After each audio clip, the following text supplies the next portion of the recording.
This is the ASUS TUF A14. It's almost sold out at the time of making this video, and you might be wondering why. Well, for starters, it delivers really good bang for buck performance in a super compact 14-inch form factor. It essentially takes a page out of the very popular ROG Zephyrus G14 gaming laptop and essentially cuts down some of the features that might not cater towards those who are seeking a premium experience. Now, there's only one SKU of the TUF A14. Actually, there's two. Technically two. So the one that I have right in front of me comes with the latest Ryzen Strix-Point AI9HX series of processors. Confusing term, but it's the latest stuff that you get from AMD. But shortly before the whole Strix-Point announcement, ASUS did offer the TUF A14 with the Hawk-Point CPU, specifically the Ryzen 7 8845HS. So I thought it would be a great opportunity to test out the performance differences between Zen 4 and Zen 5, because these two laptops, they come in the exact same form factor, same design, they've literally got the same specs. So you've got the RTX 4060 with 100 watts of GPU, 16 gigs of RAM, and a 1TB SSD, same displays, again, same features. The only difference is, of course, the chips that are running inside. In terms of pricing, the previous generation TUF 14 was around $1399. In fact, ASUS is still offering this model, and I think the newer model is expected to be around the same price point, if not a little bit more. But when you compare it to the ROG Zephyrus G14, it's about $200 cheaper compared to the base RTX 4060. So that's a good chunk of amount when you consider that you're getting roughly the same specs, except you're taking a bit of a cutback in terms of the overall build quality of this laptop. Now, even though there is a build quality difference between the G14 and the TUF 14, I've got to say this laptop surprised me by a long shot in terms of what you're actually getting. So first of all, you get this beautiful aluminum front deck with the TUF logo that's adorned on the top left-hand side, which is really nice. It's super clean and minimal, very stealthy vibes. That's what I'm getting from this laptop. When you open it up, you're pretty much greeted with a standard size keyboard, and here's the best part. It comes with a glass trackpad, which is not something that you'd expect for a laptop in this price point. And not to mention, it also has a really fast 240 Hz touch sampling rate, which is, it just makes the whole experience super smooth and easy. I've really enjoyed working with this trackpad, especially those clicks. It's very satisfying. And the keyboard itself features 1.7mm of key travel. I mean, this keyboard is just really good. It's super solid, very stable, not a lot of rattling around the keys. I really enjoy typing with the TUF A14. You also get the pretty standard white LED lighting system. It doesn't come with RGB, but I think that's perfectly fine, because you can easily take this thing to a business meeting. It'll easily fit into any work environment. My only issue with this laptop is that ASUS just went to town with all the stickers. I mean, just look at what you're getting here, because they clearly want you to know that it comes with the new Ryzen Ai 9HX series of CPUs. You've got the NVIDIA G-Sync sticker right over here on the display. Now, it's not a big deal because I can easily remove this with some isopropyl alcohol, but I just thought that maybe ASUS in the future could just, tone down on the whole sticker game. To achieve perfection, sometimes you have to change the game. That means finding something that embodies modern design with a refined, minimalistic aesthetic that can easily be adapted to reflect your environment. Sculpted with precision-crafted weights for enhanced stability and style, whether you seek the perfect typing rhythm, a unique tactile feel, or unobstructed functionality, Drop's CST M80 is a TKL marvel that's sleek and bold, designed to dominate your workspace. Check it out down below. In terms of overall build quality, I would give this a solid B+, because everything is put together really well. The whole chassis is a combination of metal and plastic components, so the B and C covers are finished in matte black plastic material. So it is gonna pick up some finger oil here and there, but that's just the nature of laptops within this caliber. But what I'm actually really surprised is just how strong the hinge is. I mean, there's barely any wobble. It's super rigid, and it also opens all the way up to 180 degrees flat, which is nice.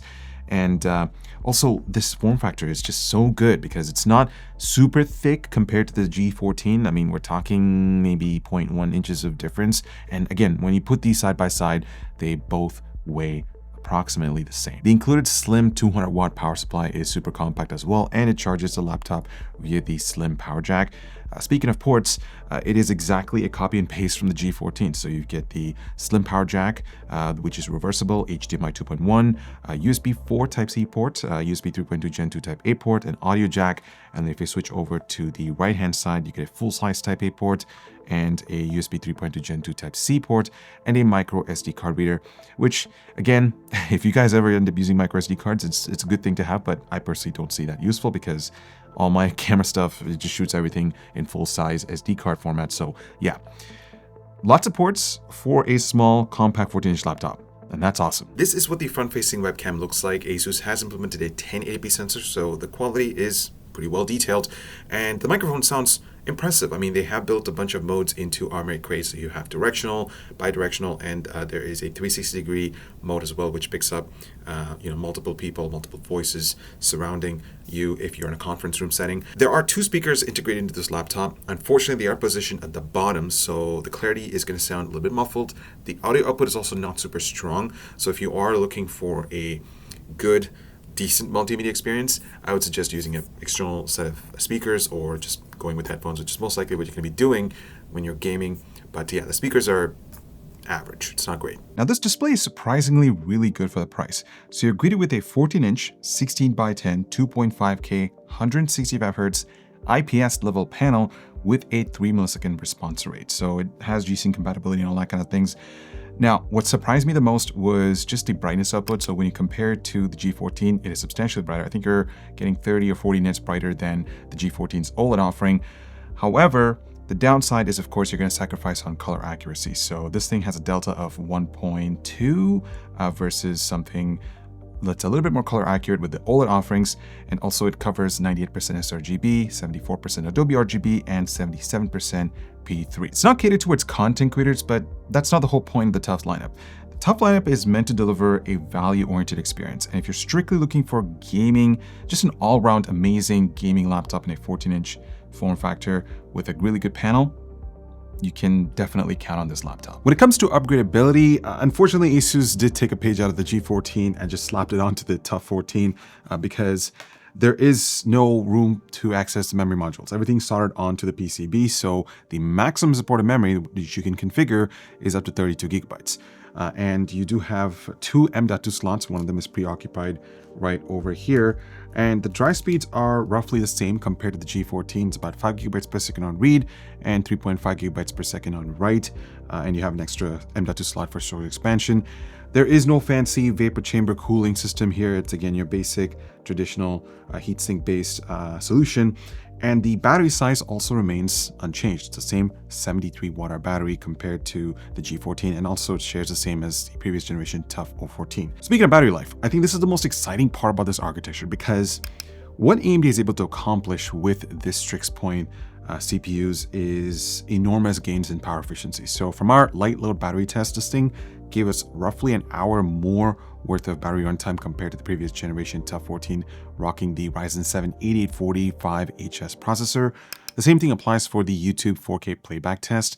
It actually surpasses the G14. That lower battery runtime of the G14 could be due to the high-res OLED panel, but also when you look at the heavy runtimes, they're pretty much the same. You're only going to get about an hour worth of runtime on these laptops. So that's the efficiency aspect of the Zen 5 architecture. But if you look at the other characteristics of that platform and compare it to the previous generation TUF A14 with the Ryzen 7 8845HS processor, we observed some very interesting things. While the power consumption, temperatures, and noise levels remain similar, the all-core clock speeds raise questions, like why is Zen 4 significantly higher than Zen 5? Well, the answer lies in the architecture. Strix Point incorporates a combination of Zen 5 and Zen 5C cores, resulting in higher core counts compared to Hawk Point, but lower clock speeds. And this is because the 5C cores are optimized for power efficiency and operate at lower frequencies, while the regular cores maintain a relatively high frequency. Not to mention the improved IPC contributes to the performance gains that you'll see in a moment. Switching to the GPU, there aren't any significant differences between both these TUF laptops since they share the exact same layout, resulting in similar power consumption, clock speeds, temperatures, and noise levels. But how does that translate to overall real-world performance?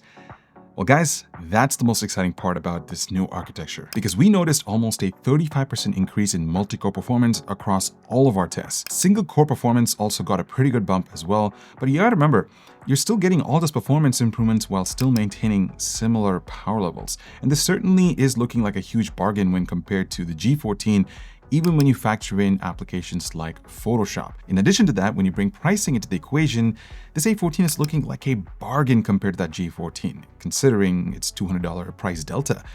There's just no competition at this point. And I feel like ASUS might have bit the bullet a little too early releasing the G14 with the Hawkpoint CPUs as opposed to Circuits Point. When it comes to content creation and applications like Resolve and Premiere Pro, these new TUF laptops are very strong performers compared to the G14. What about gaming performance? Well, the new TUF doesn't disappoint here as well. It still delivers playable frame rates at 1440p, and in some cases, it gives that G14 with the RTX 4070 a run for its money. Compared to the previous gen TUF, I would say it's about the same, which adds up considering these applications are heavily dependent on the GPU as opposed to the CPU, so really not much to compare here. So that's the TUF A14. And guys, I think this is a phenomenal laptop because it not only delivers on the CPU front in terms of performance gains compared to the previous generation, but you're also getting efficiency gains as well. I mean, you're getting almost an extra hour of battery runtime, which is pretty amazing. And just the value in general is, it's just too good to be true, because when you compare it to something like the G14, and of course I'm going to be bringing a lot of attentions or comparisons to the more expensive premium 14-inch gaming laptops, this thing definitely has its place. And we are working on a 14-inch gaming laptop roundup, so definitely stay tuned for that. But I think if you're looking for a 14-inch gaming laptop without spending too much money, this laptop is definitely and should be on the top of your list. On that note, thanks so much for watching. I hope you were able to take away everything that you needed to know about the new TUF A14 gaming laptop. Let us know what you guys think. And yeah, I will talk to you guys in the next one. And don't forget to spend responsibly.